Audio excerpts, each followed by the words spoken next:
Available everywhere podcasts. Hello and welcome back, everyone. I hope you really liked those past two segments. It was really fun to present these top 10 GOATs of both basketball and hockey as the NBA Finals and Stanley Cup Finals approach. But now we switch to the beautiful game of soccer as we look at the Golden Boot Award odds for both the Euros and the Copa America. These two exciting, thrilling tournaments coming up next. I cannot wait for them. I hope y'all are excited for them too. Let's just get right into it, starting off with the Euros. A lot of fantastic goal scorers in the Euros this year, whether it be for teams that are transitioning or teams that are looking to finally make the final. Hint, hint.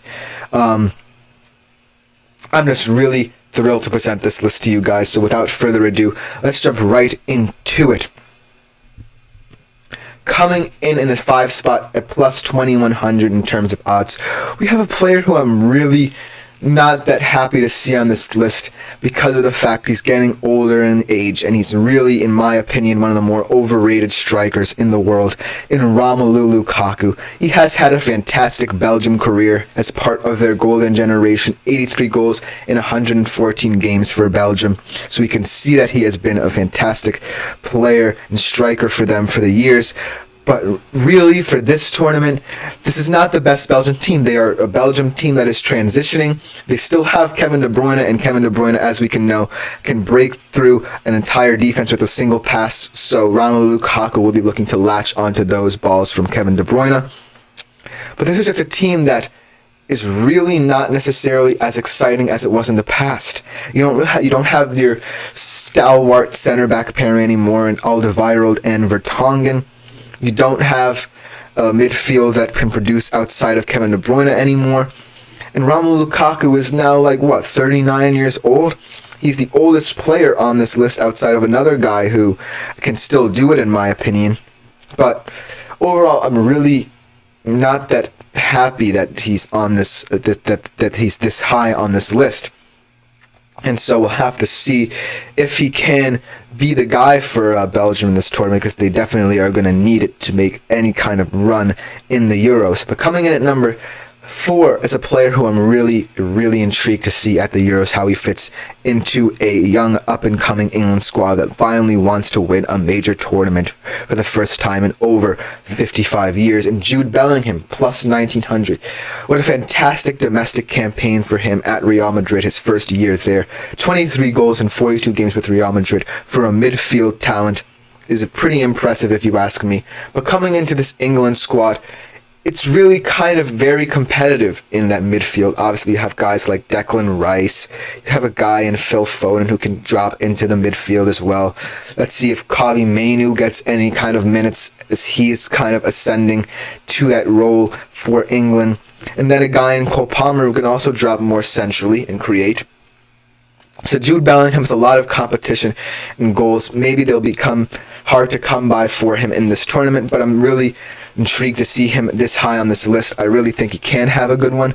In terms of goal scoring, maybe not, but I think that his creativity will shine through for this England squad, and I think that England will make it very far in this tournament because of his talent. Coming in at number 3, another older guy, but I think this is a kind of a guy who can still do it because he's one of the all-time leading international goal scorers in Cristiano Ronaldo. He's also the all-time leading scorer at the European Championships with 14 goals, so it's no surprise there that at plus 1600 he is number 3 on this list. I just think that Cristiano Ronaldo, unlike Romelu Lukaku, has a team around him who is so technically gifted, and especially gifted at progressing the ball up the pitch to players like him. He has a guy in Bruno Fernandes he really has built a very strong connection and partnership with, and a guy in Bernardo Silva who I'm really excited to see at this Euros, as he's one of the most technically gifted players in the world. So, unlike a guy who's older in Romelu Lukaku, who doesn't necessarily have a player outside of Kevin De Bruyne who can deliver him the ball, Cristiano Ronaldo definitely does. And so, I'm expecting to score goals in bunches in this tournament. As to for how Portugal is looking in this tournament, I think that they are one of the dark horses in this tournament. I'm really excited to see what they do. I think they can at least make the quarterfinal, if not the semifinal of this tournament. So look out for Ronaldo and Portugal to make some noise and make some waves in this competition.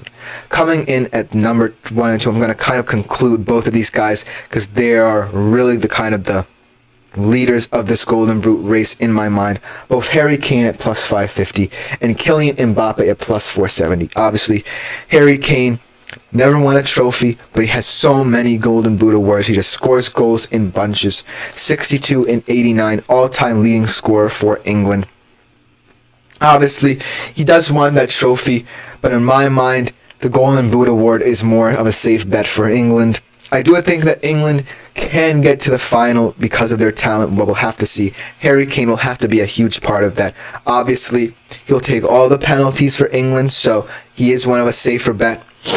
But overall, Harry Kane being kind of in the top tier of this list does not surprise me at all. He is the best striker in the world right now.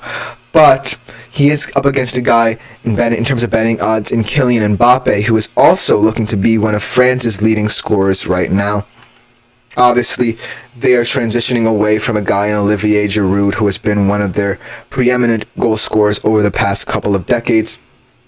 And now, Kylian Mbappe may assume the mantle as France's leading scorer in this tournament. Obviously, France is looking to get back to the final. They kind of disappointed in the past couple Euros. But overall, Kylian Mbappe sitting at number one in terms of betting odds for this tournament is no surprise to me. Kylian Mbappe, 46 goals in 77 games for France, and a France team that is rife with talent. Expect Kylian Mbappe to get a lot of service. I think he's going to take a lot of penalties as well. He might be their top penalty scorer. I'm going to have to see if Antoine Griezmann is going to take a lot of penalties as he did in the past couple of tournaments, but Kylian Mbappe, in my mind's eye, will be the leading scorer in that France team and the reason why France will make a deep run in this tournament.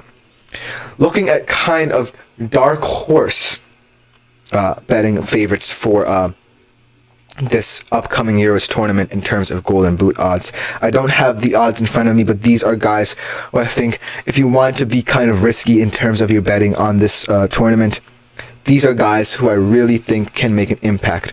Coming in first in my mind is a guy in Cole Palmer who, while not necessarily going to have as many minutes as he's one of the younger players in the England squad looking to break through, I do think he is a goal-scoring threat. He had a fantastic domestic campaign at Chelsea, moving over from Man City, and kind of a surprise signing for Chelsea, really helping them get to Europe. Without his goals in his contribution to that squad, I don't think they're in Europe. So we'll have to see how he gets integrated into an England squad with so much talent, but I'm really excited to see Cole Palmer is kind of a sleeper pick for that Golden Boot award if he gets the minutes that Gareth Southgate distributes to the squad. Another player who I'm really excited to see for England and really will be kind of that in that starting role, Phil Foden. I think that Phil Foden had one of his best campaigns ever in a Man City jersey domestically.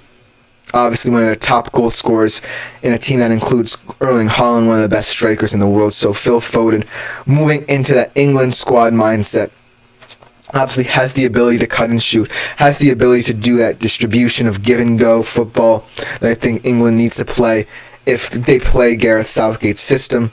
So look for Phil Foden to kind of be a dark horse. Another dark horse in my mind who is not necessarily known for his goals, he's just known for being kind of a false nine, kind of moving centrally, kind of being that kind of new force now that Germany is transitioning from a team that has had a striker in Miroslav Klose to now trying to figure out how they are going to produce goals. And Kai Havertz, who I think will play the false nine role. Obviously, they have Niklas Füllkrug in Germany's squad, so it's going to be interesting to see how Julian Nagelsmann distributes those minutes. But Kai Havertz, I think if you drop him centrally, that is where all of his contributions will come from. I think he's a really interesting player to look at in this Euros as Julian Nagelsmann tries to decide a system where you have a lot of creativity in that midfield for Germany. But I think that overall, Kai Havertz can score goals in the system. We've seen it. We can see what he does. We can see the talent. We can see the untapped potential. It's just a matter of unlocking it. So I think that Kai Havertz is my dark horse pick to win the Golden Boot in this Euros if Germany progresses in this tournament.